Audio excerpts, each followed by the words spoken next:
Saudara siap untuk diberkati Tuhan? Haleluya, saudara. Iya, mari kita buka Alkitab kita ambil dari kitab Kolose yang ketiga, saudara. Kitab Kolose yang ketiga ayatnya yang ke-23. Alkitab catat di sana, apapun juga yang kamu perbuatlah dengan segenap hatimu seperti untuk Tuhan dan bukan untuk manusia. Saya ulang, saudara perhatikan ayat-ayat ini.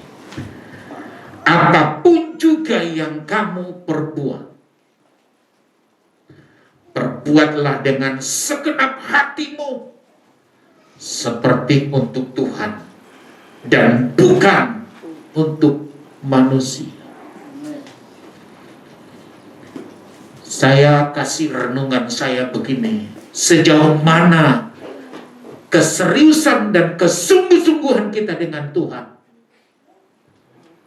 sejauh itulah hasil yang akan kita terima. Karena Allah kita adalah Allah yang selalu menepati janji. Allah kita adalah Allah yang selalu apa yang Dia katakan itu selalu pasti digenapi dalam hidup kita. Allah kita bukan Allah yang berdusta. Allah kita bukan Allah yang berbohong. Kitalah yang sering mengingkari janji. Tapi Tuhanku dan Tuhanmu adalah Tuhan yang selalu menepati janji. Nah, berhubungan dengan ayat ini, saudara, coba kita perhatikan dalam kitab Matius yang ke-25, saudara. Ayat yang pertama sampai yang ke-13. Matius yang ke-25 itu bicara tentang gadis-gadis yang bijaksana dan gadis-gadis yang bodoh. Ayat 1. Pada waktu itu hal kerajaan sorga seumpama 10 gadis yang mengambil pelitanya dan pergi menyongsong mempelainya laki-laki. 5 di antaranya bodoh dan 5 bijaksana. Gadis-gadis yang bodoh itu membawa pelitanya tetapi tidak membawa minyaknya. Sedangkan gadis-gadis yang bijaksana itu membawa pelitanya dan juga minyak dalam buli-buli mereka. Tetapi karena mempelai itu lama tidak datang-datang juga, mengantuklah mereka semua lalu tertidur. Waktu tengah malam terdengarlah suara yang berseru, "Mempelai datang, songsonglah dia." Gadis-gadis itu pun bangun semuanya, lalu membereskan pelita mereka. Gadis-gadis yang bodoh berkata kepada gadis yang bijaksana, "Berikanlah kami sedikit dari minyakmu itu, sebab pelita kami hampir padam." Tetapi jawab gadis-gadis yang bijaksana itu, "Tidak, nanti tidak cukup untuk kami dan untuk kamu. Lebih baik kamu pergi kepada penjual minyak dan beli di situ." Akan tetapi waktu mereka sedang pergi untuk membelinya, datanglah mempelai itu, dan mereka yang telah siap sedia masuk bersama-sama dengan dia ke ruang perjamuan kawin, lalu pintu ditutup. Kemudian datang juga gadis-gadis yang lain dan berkata, "Tuan, Tuan, bukakanlah kami pintu." Tetapi ia menjawab, "Aku berkata kepadamu, sesungguhnya aku tidak mengenal kamu. Karena itu berjaga-jagalah, sebab kamu tidak tahu akan hari maupun akan saatnya." Sejauh mana kesungguh-sungguhan kita, keseriusan kita terhadap apa yang Allah percayakan dalam hidup ini. Sejauh itulah akan terjadi dalam hidup kita. Saya ulang saudara, Allah kita adalah Allah yang selalu menepati janji. Allah kita tidak pernah berdusta. Nah, kalau saudara perhatikan dari pembacaan Matius yang ke-25 itu, ada 10 gadis saudara. Sama-sama punya pelita, sama-sama mendengarkan berita, sama-sama tertidur, sama-sama menunggu, sama-sama mendengar. Saya tersentak, terenyuh, saudara. Ada sebuah statement di sana. Ayat yang ke-8 dikatakan di sana, saudara.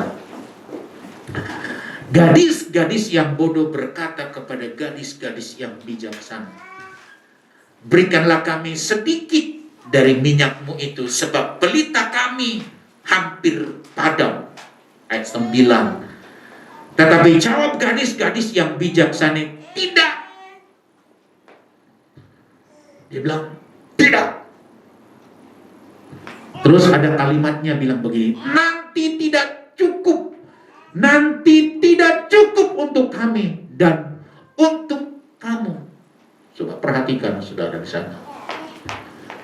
Nanti tidak cukup untuk kami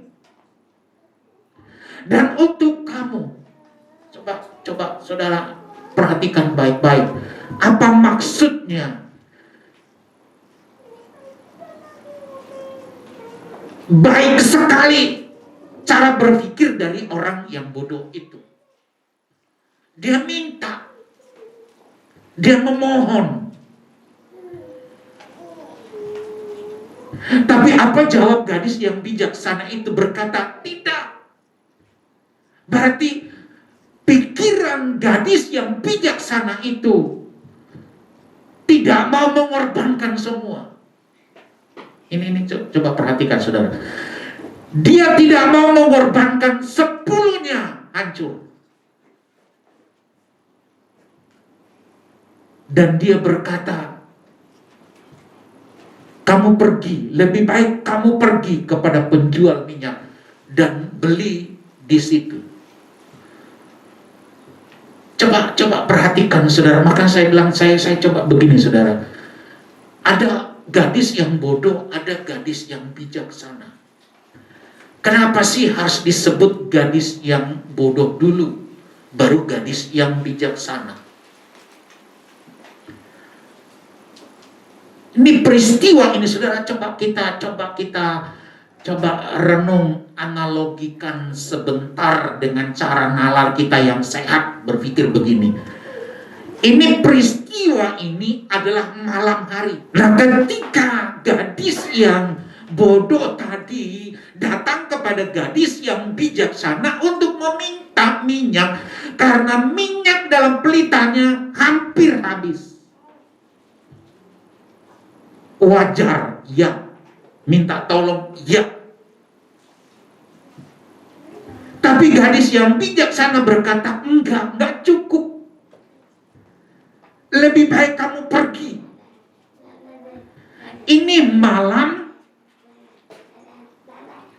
Saya mau katakan begini saudara, bukankah pada waktu malam itu ketika mereka menyalakan pelita dan pergi, satu saudara, yang pertama begini, tidakkah akan membuang-buang minyak? Yang pertama.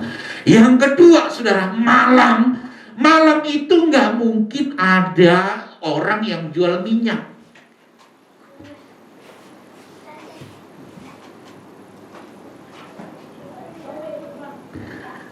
Coba Paulus bilang di kitab Efesus, saudara, coba kita perhatikan ini. Kitab Efesus yang kelima, saudara. Coba kita perhatikan ayatnya yang ke-15. Karena itu, perhatikanlah dengan saksama. Terus saudara, bagaimana kamu hidup? Janganlah seperti orang bebal, tetapi seperti orang arif. Ternyata saudara, dari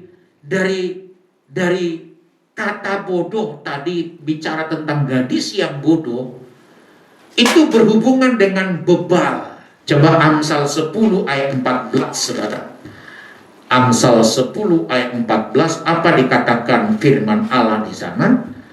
Amsal 10 ayat 14, orang bijak menyimpan pengetahuan, tetapi mulut orang bodoh adalah kebinasaan yang mengancam. Coba perhatikan, orang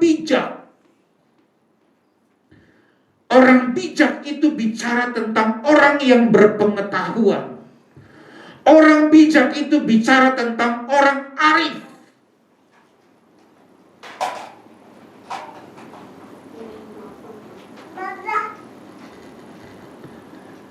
Amsal 18 saudara, Amsal 18 ayat 13.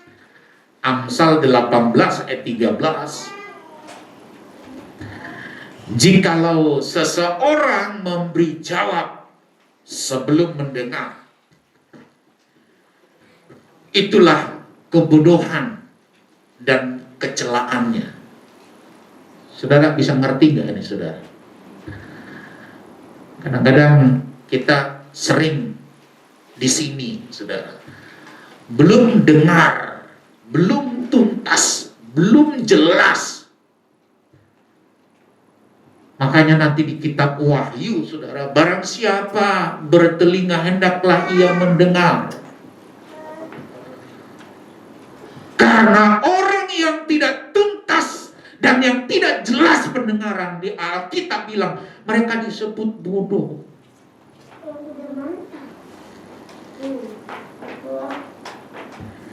Tidakkah gadis yang 10 tadi sama-sama mendengar? Loh, di mana ini teladornya, saudara? Di mana ini salahnya? Sama dengan kita ini semua, saudara, ini semua kita ini. Sama-sama kita dengar firman Allah, sama-sama kita beribadah. Alkitab juga sama, saudara, ya kan? Betul atau betul ini, saudara? Apa beda Alkitab saudara dengan saya? Enggak, sama. Ada Roh Kudus, ada Tuhan, Allah sama hadir. Tapi di mana letak? Kalau saya mau catat, di pendengaran yang tidak tuntas, yang tidak jelas, yang tidak serius, yang tidak sungguh-sungguh. Itu sebabnya sejauh mana keseriusan kita, sejauh mana kesungguh-sungguhan kita, sejauh itulah Allah akan selalu ada buat kita. Karena tidak bisa dipungkiri dan tidak bisa diingkari, Allah selalu tepat akan janjinya. Amen. Itu sebabnya saya ingatkan kita, mari jangan seperti orang bebal, jangan seperti orang bodoh. Alkitab Paulus bilang di kitab Efesus, kamu menjadi orang yang arif. Ada apa dengan bodoh ini, saudara? Menerima cemoohan. Tadi cemooh, dia terima cemooh. Ternyata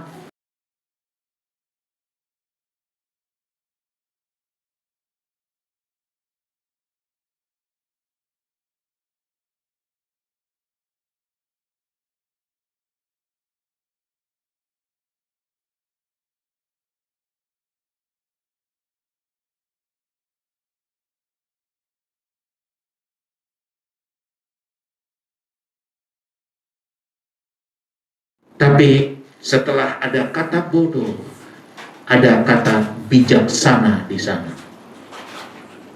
Nah, kita kembali, saudara, Efesus yang kelima tadi, saudara. Ayat yang ke-16 dikatakan, dan pergunakanlah waktu yang ada, karena hari-hari ini adalah jahat. Haleluya. Saudara sadar atau tidak sadar, hari-hari ini jahat. Saudara terima atau tidak terima, saudara peduli atau tidak peduli, perhatikan hari-hari ini Alkitab sudah catat dengan jelas adalah jahat. Sadari, buka telinga kita, buka pemahaman kita, ini jahat, hari-hari ini jahat. Tapi orang bijak akan berpikir jauh ke depan. Nah, saya mau tangkap begini, gadis yang bijaksana. Kenapa disebut dia bijaksana? Dia memiliki nalar, dia memiliki pertimbangan, perhitungan secara bagus dan terukur dengan baik. Dia berpikir jauh ke depan. Apa? Dia berpikir, aku sediakan minyak. Ini menyediakan semua kemungkinan demi mengantisipasi kemungkinan demi kemungkinan. Kalau nanti kita bicara tentang penciptaan Allah, saudara, kalau nanti kita belajar manusia itu Allah ciptakan serupa dan segambar dengan Allah. Ada pengetahuan Allah di sana. Ada pemikiran Tuhan di manusia itu. Itu sebabnya kita kelola dengan baik, kita maintenance dengan baik, kita rawat dengan baik, kita jaga dengan baik. Agar di kemungkinan demi kemungkinan yang kita hadapi